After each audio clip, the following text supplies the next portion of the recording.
Greetings, I'm Rose. I like coffee and sewing. Welcome back to my sewing cave. Today I am wearing Simplicity 9446. It is a pattern I inherited from my grandmother. It came in a bust size 38, so I had to grade it 4 inches and then add a 3-inch full bust adjustment. I am also wearing leggings and comfy house shoes because it's November and my cave is cold. In this video, we are going to cut all of the fabric pieces and trim pieces for this bodice and assemble the bodice. So grab your coffee and let's get started. The first fabric I'm cutting out is the foundational contrast fabric for the bodice. In most Gunne Sax dresses, these are a cotton velveteen. I am using corduroy. Corduroy has a nap, which means a direction of the texture on the surface. And depending on which way you comb the fabric can actually change the color of the fabric. So when you're cutting out any of these fabrics with nap, you want to make sure that all of your pattern pieces are cut out in the same direction. And I am facing all of these pieces in the same direction. I have drawn arrows on my pattern pieces so I don't confuse myself. Of your main fabric, you will need 2 center fronts, 2 side fronts, 2 side backs, and 2 middle backs. So we'll be stitching these pieces together and matching your notches. Okay, so I'll stitch along these seams at 3/8 of an inch. I have stitched together the contrast bodice pieces in the corduroy. I've also serged the edges. And you may ask, Rose, why did we just cut out these pieces and not the entire bodice? Well, I still haven't made up my mind on which trims I wanted to use. I wanted to go section by section just so I could be 100% sure that the amount of trims I'm adding is the perfect amount, not too much, not too little, and the trims that I add coordinate the best. I'm planning on using this lace trim and it measures 3/8 of an inch, and I want to make sure that when I stitch this that there's plenty of contrast showing through. I know that I have a 3/8 seam allowance. I'm going to mark that here at the top and bottom. There's going to be another 3/8 that will be taken up over this trim, so I'll mark that again. Make sure there's enough of a contrast, so I think I'm going to do 1/2 of an inch from the lace. So that's where the first ribbon will go. And this ribbon is 3/8 of an inch, so we'll mark another 3/8. That's the first ribbon, and we did 1/2 inch between the other ones, and let's see where that falls. That might be a little bit too narrow, so let's go 3/4 of an inch. Yeah, I like that better. Okay, so the second ribbon will go here. So I will cut 4 pieces in total of this ribbon that'll go here on the front bodice. And I will copy these markings onto my other front so I can put ribbon in the same location. I have the ribbon trim cut to size at the markings. Make sure you have a matching thread and top stitch these down. I had originally planned on cutting out this hash fabric as my contrast. I'm still, let me just double check. I want to make sure I'm 100% committed.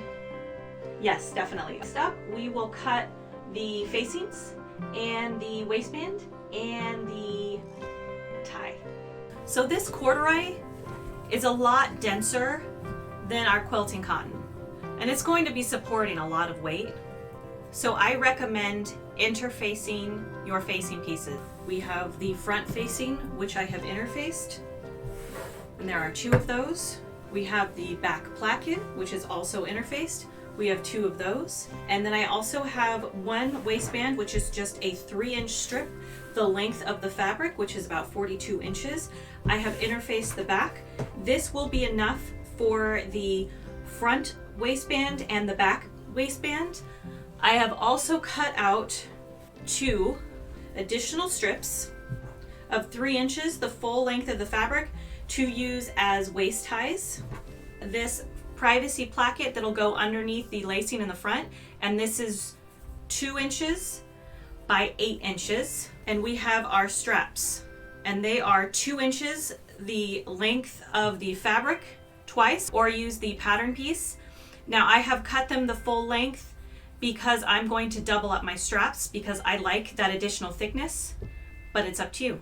So we're ready to stitch the facings on. These pieces go together, but we are going to have kind of a difficult time around this corner if we do not mark where these two pieces will meet. So we have the 3/8 and 3/8 marked. So when you stitch this front facing, you'll stitch to this point, clip, and then rotate this around and all the way down. Now it's important that you match up these points and that you clip as close as you can to this point so we don't get bunching. I'm going to stitch my facing pieces together and then I will stitch it to my main contrasting bodice. All right, here is the facing stitch on the front. You can see I've stitched up until that point that we marked and then around, slowly easing this curve.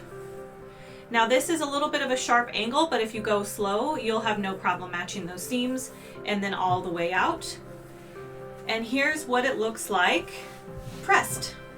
Our next step is making the straps and determining strap placement. Stitch along both edges at 3/8 and then turn it right side out.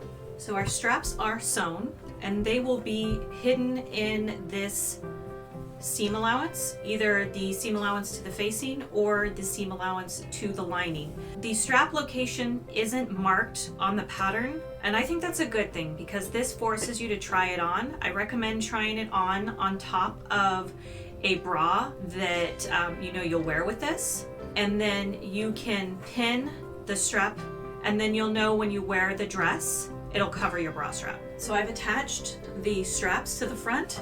They are not attached to the back at this time. Our next step is going to insert the trim that we will be using as a lacing. So in my case, it is this braided crisscross trim.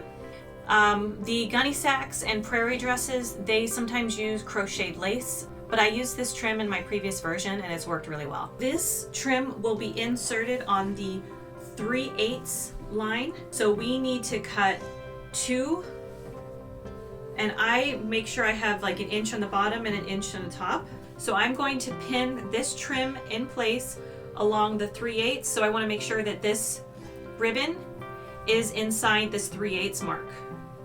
And the only thing exposed once it's stitched is going to be this braided trim. I basted my lacing trim onto the front, and then this is that privacy placket we cut out earlier. I will be basting this on about 1 3/8 down, and I'm going to baste it right on top of this trim, and so that way when everything is stitched up, I will have this nice bit of panel here that will just cover my bra a little bit more. I'm going to add my trim to this section on the bodice. So I have pinned this lace trimming all the way on the top.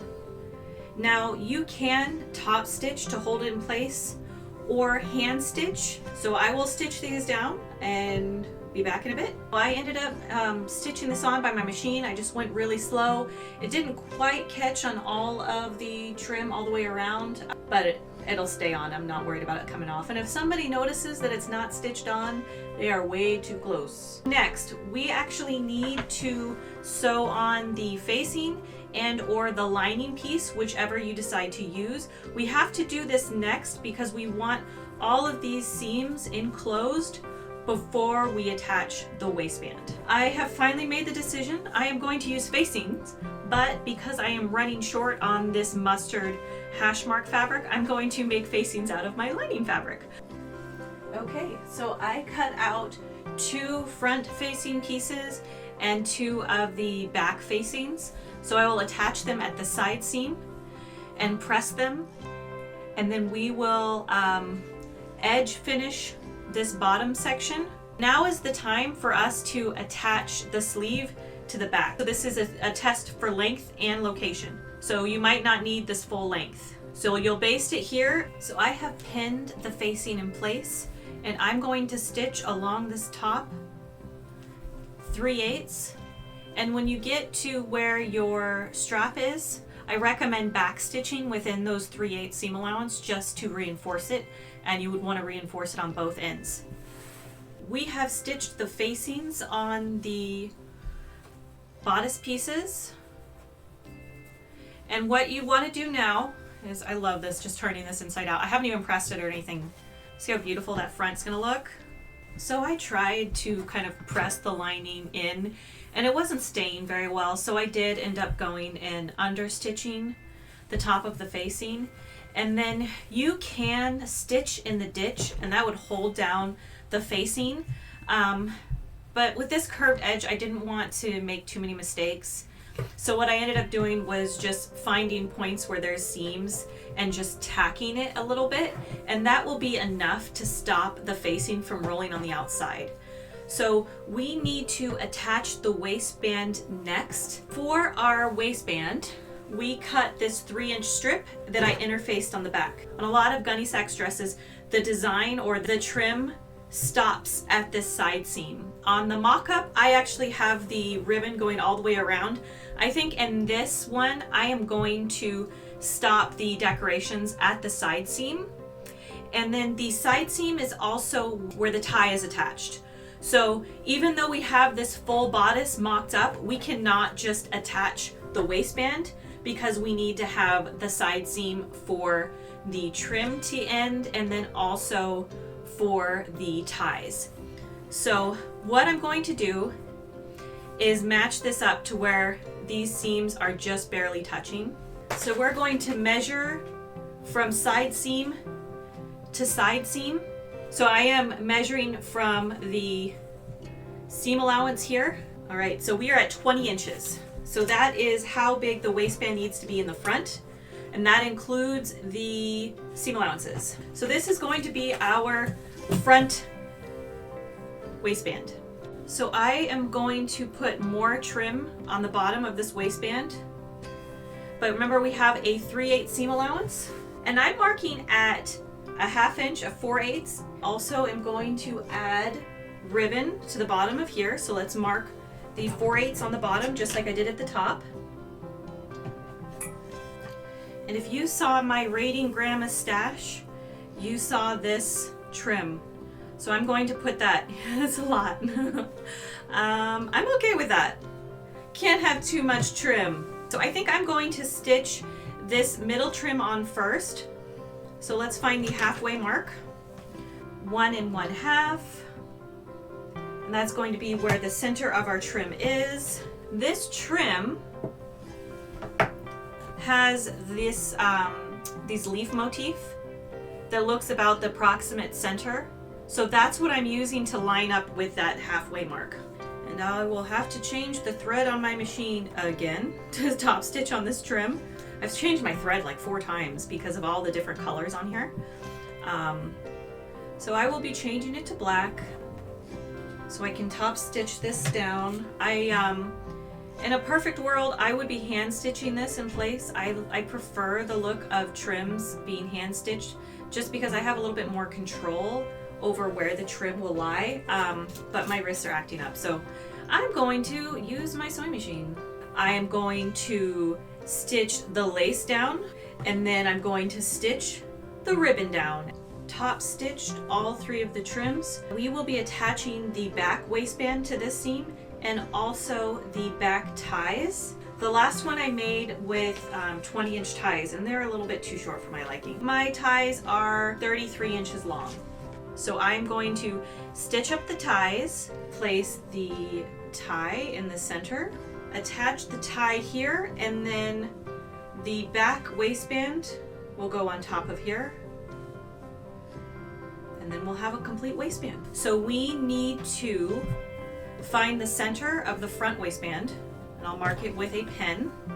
And then we know we will need to pin the bodice off of that midpoint. Pin the side seams.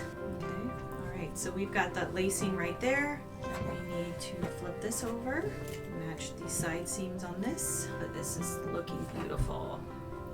I can tell I'm getting excited because I want to rush this along. We'll be patient. So you can see here, we'll have just a little bit of a gap where the lacing connects. Okay, so I have attached the waistband to the bottom of the bodice.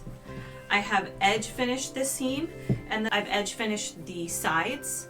So we'll be ready for when we attach the skirt pieces and the zipper. So this is all that we're going to sew today. I will put this on my mannequin, lace her up, and we can do a quick once over many hours later. I am not a fast sewist.